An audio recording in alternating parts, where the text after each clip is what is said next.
अस्सलामुअलैकुम and good morning my dear brother and sisters. मैं उम्मीद करता हूं कि आप सब लोग खैरियत से होंगे। अच्छा दोस्तों, आज ना मैं आपको बताऊंगा कि मैंने यहाँ जर्मनी में जर्मन लैंग्वेज कैसे सीखी।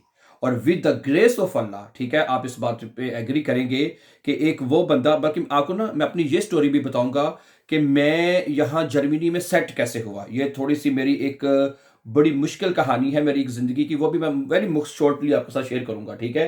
अच्छा, अब मेरी बात ज़रा तवज्जो से सुनिएगा। मैंने ज़ाहिर बात है, जब इंसान जर्मनी में न्यू आता है, ओके, और वो बड़े नए जज़्बात उसके होते हैं, तो सब आप लोग एग्री करते हैं जो यहाँ पे अगर जो जर्मनी में रहते हैं या वो लोग जो जर्मनी से अभी आना चाहते हैं, ठीक है? हम सबको हम इतना शौक होता है कि हमने बाहर जाना है, हमने जर्मनी जाना है, ख़ास तौर पे जर्मनी का लोगों को बहुत क्रेज़ था, पहले भी था और आजकल भी है बाय द वे, ठीक है? तो मुझे तो बहुत शौक था जर्मनी में आने का। मैंने कहा जो मर्ज़ी हो जाए, मैंने जाना है तो जाना है, जर्मनी जाना है। और दुनिया के भी बड़े मुल्क ममालिक हैं, लेकिन मेरे सिर्फ़ दिल में या ज़हन में यही था कि हमने, क्योंकि हमारे जो रिलेटिव्स थे यहाँ जर्मनी से हमारे पास उधर पाकिस्तान में आते थे, ठीक है? और जिस तरह उनको देखते थे कि यार कितनी ज़बरदस्त लाइफ़ गुज़ार रहे हैं, तो इसका मतलब है कि बंदा बाहर जाके बड़ा अच्छा सेट हो सकता है, ठीक है? लेकिन मैं आपको यहाँ पे ये एक हकीकत है, जो बहन भाई जो यहाँ पे रहते हैं मेरे साथ फुली एग्री करेंगे कि यहाँ आके जो मुश्किलात होती हैं, जो प्रोसेस जिनमें से आपने गुजरता होता है, ठीक है, वो आपको वहाँ पे कोई ना बताता है ना आपको पता होता है। क्योंकि आपको हम हमें सिर्फ एक जो चीज़ हमने सुनी सुनाई होती है या लोगों को देखी होती है, बस हम ये समझते हैं यार हम जर्मनी चले जाएं, एवरीथिंग विल बी फाइन। लेकिन यहाँ पे आके जो मुश्किलात हैं, आपको वीज़े का, असाइलम का या दूसरा तीसरा कुछ भी चीज़ें जो है वो हमें पता ही नहीं होता, ना हमें बताई जाती हैं। समझा रही बात आपको? इसलिए तो जब ज़ाहिर बात है मैं भी जब जर्मनी में आया, ठीक है, और असाइलम केस किया है, और इतना ये डिफ़िकल्ट प्रोसेस होता है ना, यकीन करें, बल्कि मैं तो कहूँगा वो लोग जो वर्क वीज़े पे आते हैं या दूसरे तीसरे पे, मतलब के स्टडी वीज़े पे आ गए, तो वो ठीक रहते हैं, ठीक है? तो आज से 10 मेरी कितने साल पहले मैं आया था, तकरीबन 10-12 साल हो गए हैं, 10-12 साल पहले की बात है ये है, या 15 साल या पर 14 साल हो गए जी, 14 इयर्स बिल्कुल, 2012, 12-24 और 2-26, 14 इयर्स हो गए हैं, 2012 में मैं आया था, ठीक है? कितने हो गए जी? 14 साल हो गए हैं। तो 14 साल पहले यहाँ पे बहुत रूल्स थे, टफ जो थे, जो असाइलम केस यहाँ पे करते हैं, ठीक है? हमें तो अपनी जो क्राइस होती है, उससे बाहर जाने की भी इजाज़त नहीं होती, ठीक है? आप अपनी क्राइस से बाहर चले जाएँ, वो भी आपको इजाज़त लेके मतलब कि जाना पड़ता था। ना लैंग्वेज की आपको इजाज़त, स्कूल भी नहीं आपको पर थे। अब तो हालात चेंज हो चुके हैं ना, अब हालात जो हैं वो चेंज हो चुके हैं, ठीक है? अब आप काम भी कर सकते हैं, पूरी जर्मनी में कहीं पे रह भी सकते हैं, लैंग्वेज कर सकते हैं, काफ़ी चीज़ें अब आपके लिए यहाँ पे आसानी हो चुकी हैं, ठीक है? अच्छा, मैं वापस आता हूँ जी। ये तो मैंने कहा, जैसे मैंने कहा थोड़ी-सी अपनी स्टोरी बताऊँगा मैं। मैं सबसे पहले आपको ये बताना चाहता हूँ कि मैंने जर्मन लैंग्वेज कैसे सीखी। ये मेरा आज का टॉपिक है, क्योंकि इस चैनल के ऊपर आप जर्मन लैंग्वेज सीख रहे हैं ना तमाम हमारे बहन-भाई, तो मैं ये चाहता हूँ कि जिस तरह मैंने विद द ग्रेस ऑफ अल्लाह, ठीक है, मैंने यहाँ पे जो है जर्मन ज़ुबान सीखी, ठीक है? तो मैं ये चाहता हूँ कि आप भी वो सीख सकें, ठीक है? इन टेक्निक्स को इस्तेमाल करते हुए, ठीक है? अच्छा, मैं आपको बताता हूँ। मैं बेसिकली पाकिस्तान, मुझे थोड़ा-सा इसका एक एज कह लें, फ़ायदा ये था कि मैं पाकिस्तान में मैं एक इंग्लिश टीचर था।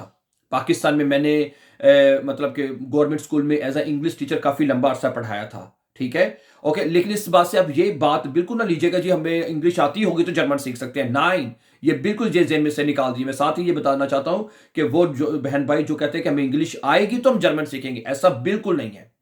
मैं ये कहता हूँ अगर आपको उर्दू आती है ना या हिंदी आती है तो आप जर्मन ज़ुबान सीख सकते हैं। समझा रही मेरी बात आपको? मैं बताता हूँ कैसे, ठीक है? जी, तो ठीक है, तो बहरहाल मैंने जैसे बताया मुझे कुछ ज़रूर फ़ायदा हुआ उसका, तो मैंने उसके साथ फिर कोशिश की, तो with the grace of Allah German ज़ुबान सीख ली, ठीक है? लेकिन जब मैंने इसको तफ़सील से सीखा, आप बिलीव करेंगे, ठीक है? जो हमारे चैनल के ऊपर जो डेली वॉच कर रहे हैं, ठीक है? हमने उनके लिए इस चैनल के ऊपर जर्मन कितनी आसान कर दी है। और मेरा आज का ये वीडियो बनाने का मकसद भी यही है, मोटिव यही है कि वो तमाम बहन-भाई जो स्ट्रगल कर रहे हैं, उनको एक डायरेक्शन मिल जाए कि वो इस तरह से जर्मन सीखेंगे तो उनको जल्दी समझ आ जाएगी। ठीक है? आप लोग को कभी कुछ सीख रहे होते हैं। मैं ये चाहता हूँ कि आप सही डायरेक्शन पकड़ लें। उस डायरेक्शन को पकड़ के आप उसके ऊपर चलना शुरू कर दें, जर्मन ज़ुबान सीखें। क्या ख़्याल है? सही है? देखिए, मेरी बात सुने। मैंने जैसे अभी कहा कि जर्मन लैंग्वेज में और उर्दू लैंग्वेज में कोई ज़्यादा फ़र्क नहीं है। जिस तरह हम उर्दू में इनफॉर्मली या फॉर्मली बात करते हैं, तो जर्मन ज़ुबान में भी ऐसा ही है। समझा रही है? ठीक है। अच्छा, अब आप जाके पीछे रह जाती है आपकी ग्रामर, कि स्टूडेंट्स लोग समझते हैं यार कि बहुत मुश्किल ग्रामर है इसकी, ये तो पल्ले ही नहीं पड़ती, कभी ये करो कभी वो करो। नहीं, मेरी बात सुनिएगा।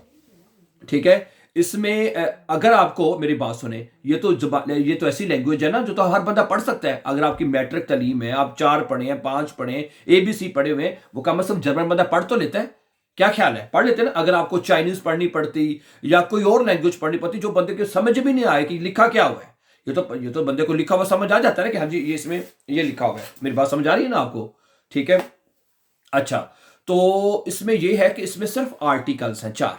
सही है। कितने आर्टिकल्स हैं? 4 आर्टिकल्स हैं। या जैसे कि देर दी, दस है या दी है, या बल्कि आप इनको कह लें 4 जर्मन केसेस हैं सिर्फ।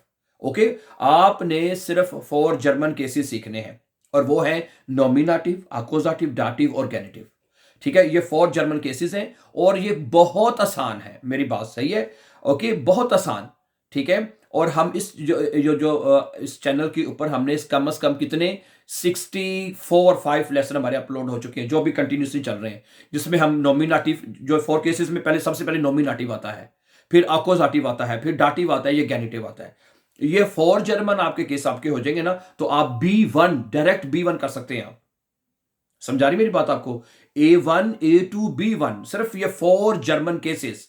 समझा रही बात आपको? और मैं यहां पे ये बताना चाहता हूं, जो हमने नॉमिनेटिव केस है इसी यूट्यूब चैनल के ऊपर हमने 20 डेज में खत्म किया, 20 डेज में। उसके बाद अक्यूजेटिव में 1 महीना लग गया। ठीक है। और डाटिव में 1 महीना लगेगा, और गेनिटिव 2 दिन में। मेन जो मेन केसेस हैं, जो 4 जर्मन केसेस में जो पहले 3 है, वो नॉमिनेटिव है, अक्यूजेटिव है और डाटिव है। ठीक है।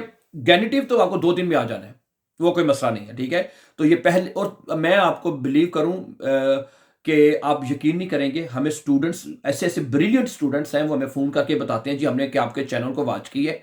ठीक है। और 7 डेज में मैंने कहता बी पास कर लिया है। उसकी उसकी वजह ये, उसने 7 डेज में कैसे कर लिया? आप कहेंगे ये कैसे हो सकता है? हाँ जी, मैंने शुरू में बात की, वो बंदा की इंग्लिश परफेक्ट थी। जो बंदा परफेक्ट इंग्लिश जानता है ना, वो विद इन डेज में B1 कर सकता है, उसको किसी हेल्प की जरूरत नहीं। मैं आपको सीधी बात बता रहा हूं। ठीक है। मैंने आपको कहा है कि आप ये 3 जर्मन केस सीख लें, नॉमिनेटिव, अक्यूजेटिव, डाटिव, 3 महीने में सीख लेंगे ज्यादा से ज्यादा, तो आपको जर्मन जुबान की समझ आ जाएगी, ग्रामर की समझ। इन 3 जर्मन केसेस में बेसिकली जो मेन जो ग्रामर है वही करवाई जाती है। समझा रही मेरी बात आपको? ओके। तो ये इतनी आसान है कि, और जो नॉमिनेटिव है ना, पता कैसे पढ़ाते हैं आपको? पता भी जैसे बच्चों को नहीं सिखाते, दस इज देयर बॉल, दस इज आइन बॉल, ये मेरी बॉल है, दू बिस्ट आइन मन, दू बिस्ट आइन लेगा, यानी बिल्कुल बच्चों की तरह नॉमिनेटिव होता है। जिस तरह हम अपने छोटे बच्चों को लैंग्वेज सिखाते हैं शुरू में, तो बिल्कुल ऐसा ही है, नॉमिनेटिव भी ऐसा ही है। फिर इस तरह आगे अक्यूजेटिव, फिर डाटिव, सारा ये मैं कहता हूँ 3 जर्मन केसेस सीख लेंगे ना, उसके बाद पता क्या होगा? एक तो आपको जर्मन लैंग्वेज की समझ आना शुरू हो जाएगी, फिर उसके बाद आगे आप डाटिव, मतलब कि B1 के बाद आप B2, कुछ बड़े स्टूडेंट्स से फोन आते हैं जी हम बेस सवाई भी करना चाहते हैं, B2 करना चाहते हैं, C1 करना चाहते हैं, उसके बाद फिर आप आगे जो मर्जी करें। क्यों? उसके बाद फिर एक एडवांस जर्मन शुरू हो जाती है, होक डॉइच शुरू हो जाती है। ठीक है। लेकिन जो मेन जो हॉप्ड ग्रामर है, ठीक है, क्योंकि मोस्टली जो स्टूडेंट्स हैं, जो ज्यादातर लोग हैं, उनको B1 चाहिए, बेसिकली उनको B1 चाहिए। ठीक है। चाहे वो जर्मनी में है, या उन्होंने ऑसबिल्डिंग के लिए वीजा अप्लाई करना है, या किसी और दूसरे तीसरे के लिए उन्होंने चीजें अप्लाई करनी है, तो वो उनको B1 रिक्वायर है। या इवन कि आपने जर्मनी की नेशनलिटी भी अप्लाई करनी है, नेशनलिटी भी आपने लेनी है ना, तो उसके फुल टाइम जॉब के साथ साथ आपको B1 का जो वो मैक्सिमम आपको जो है वो चाहिए। तो बड़ी आराम से आप कर सकते हैं, कोई इतनी मुश्किल बात नहीं है। ठीक है। और ओके, मेरा आज, ठीक है, एक तो मेरा ये बताने का मकसद आज के लेसन में, मेरे वीडियो बनाने का मकसद ही यही था कि उन तमाम बहन भाइयों को मैं मोटिवेशन देना चाहता हूँ। मैं, ठीक है, और मैं इनको हिम्मत देना चाहता हूँ कि वो इस बात को लेके ना घबराएं कि जी ये बड़ी मुश्किल लैंग्वेज है, पल्ले नहीं पड़ती, क्या करें क्या ना करें। ठीक है। देखिए, असल में मैं सबसे बड़ी वजह यह है ना समझ आने की, कि हम मतलब कि शायद, या ये मेरे ख्याल में ये वजह हो सकती है कि हम डिफरेंट चीजों को इकट्ठा कर लेते हैं, और फिर समझ नहीं आती क्या करें। सही है। ओके। मैंने आपसे कहा है, जब ये आप 4 जर्मन केसेस कर रहे होंगे ना, इसमें सारी चीजें कवर हो जाती हैं। आपको खत लिखने का तरीका आ जाता है, आपको बोलने का तरीका आ जाता है, स्पीकिंग का आपको आ जाती है, आपको यानी कि आपके 4 टेस्ट होते हैं ना अपना लैंग्वेज में। आपका ह्यूरन का टेस्ट होता है, ह्यूरन, लेजन, शिप्रेशन और श्राइबर, ये 4 चीजों का टेस्ट होता है आपका, ऐसा ही है ना। ह्यूरन यानी सुन के टेस्ट होता है, बिल्कुल आइल्ट्स की तरह। जिन स्टूडेंट्स ने आइल्ट्स का एग्जाम दिया हुआ है उनको तो पता ही है, आइल्ट्स में 4 चीजों का टेस्ट होता है। जैसे ह्यूरन, इधर भी ऐसा ही है, लेजन यानी रीडिंग, फिर आपका एक्सप्रेशन यानी कि स्पीकिंग, और श्राइबन यानी कि राइटिंग, ये चारों मॉड्यूल्स का टेस्ट होता है ना। इधर भी ऐसा ही है, ठीक है, आइल्ट्स बिल्कुल आइल्ट्स की तरह ही है, ठीक है। और मैं आपको फिर ठीक है, ये आपने देने हैं। और ये 4 जर्मन केसेस, मैं बार बार इन 4 जर्मन केसेस की बात कर रहा हूं कि ये 4 जर्मन केसेस में ये चारों चीजें आपकी क्लियर होंगी। आपको ह्यूरन, आपको, क्योंकि जब आप ये 4 जर्मन केसेस कर रहे होते हैं ना, आपको साथ जुमले बनाना भी सीख रहे होते हैं, जुमले कैसे बनाते हैं, जुमले बोलते कैसे हैं बाय द वे, ठीक है। तो वो सारी चीजें इसके अंदर कवर हो जाती हैं। फिर आपने खत लिखना होता है, वो भी सारी इसके अंदर चीजें, लेजन, स्पीकिंग, मैं कहता हूं कि हर चीज। मैं तो किसी और बात के ऊपर भाई मैं तो जोर नहीं देता, मैं कहता हूं ये ना वो करें, ये ना करें, मैं कहता हूं सिर्फ ये 4 जर्मन केसेस कर लें, सीख लें, आपका भी आप सीख जाएंगे जर्मन जुबान। मैं सही आपको बात बता रहा हूँ, ठीक है।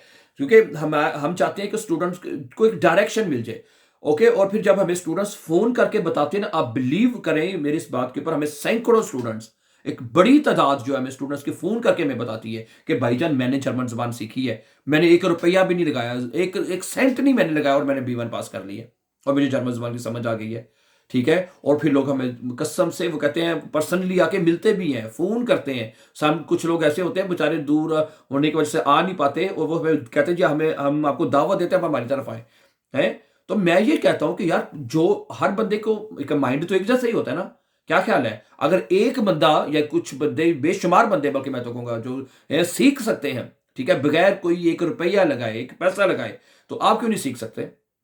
डायरेक्शन मैंने आपको बता दी है, ठीक है।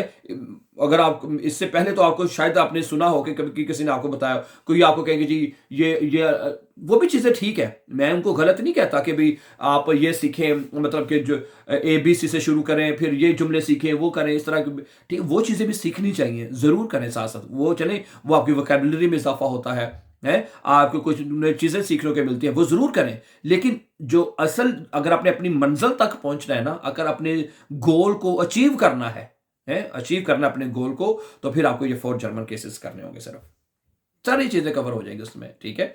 और हमने इस अपने चैनल के ऊपर, जैसे मैंने बताया, इसी चैनल के ऊपर हम करवा रहे हैं ये 4 जर्मन केसेस, और बड़ी तफसील से करवा रहे हैं। और आपको मैं बता रहा हूं, आपने A1 करना है, A2 करना है, B1 करना है, तो इक्वली ये 4 जर्मन केसेस आपके लिए बड़े हेल्पफुल हो सकते हैं, ठीक है। चलें, आज के लिए फिर इतना ही। अगर आपका कोई सवाल हुआ तो कमेंट में ज़रूर लिखा करें, तो इंशाल्लाह ताला फिर नए लेसन के साथ जल्दी आपसे बात होगी। तो जाने से पहले आप सब्सक्राइब इसको ज़रूर कीजिएगा, ताकि आने वाले इंपॉर्टेंट लेसन जो है वो टाइमली आपको मिलते रहे। अपना बहुत सा ख्याल रखिएगा। Always be happy and have a nice time dear brothers and sisters. Take care yourself. अस्सलाम वालेकुम।